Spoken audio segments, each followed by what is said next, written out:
L'état de présence n'est pas la même chose, en tout cas dans mon langage, que le positivisme. Le positivisme, c'est chouette, hein, ça semble chouette en tout cas, c'est, l'idée de voir les choses de façon positive. Hem, c'est plus facile quand, on est en bonne santé, quand on n'est pas fatigué et puis quand nos conditions de vie nous vont au moins à peu près. Le problème du positivisme, c'est qu'en 2 secondes, il peut se retourner en négativisme.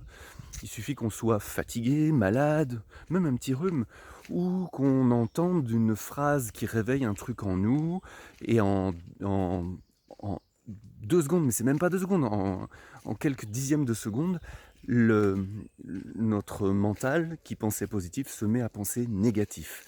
Et la présence que j'évoque avec vous régulièrement, c'est quelque chose qui est au-delà de ça. C'est-à-dire, c'est un détachement du mental.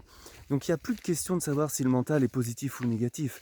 L'état de présence, c'est la sérénité. Et la sérénité fait qu'on est détaché du mental. Il peut penser positivement ou négativement, c'est pas le sujet en fait.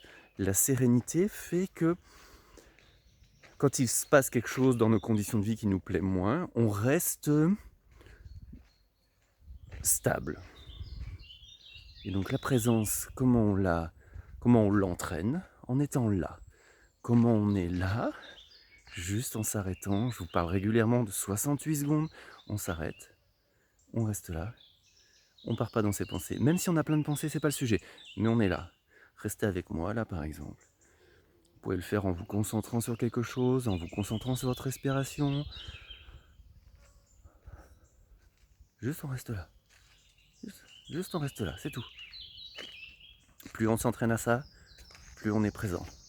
Moins on est affecté par les dérivations ou les dérives de notre mental. On reste là.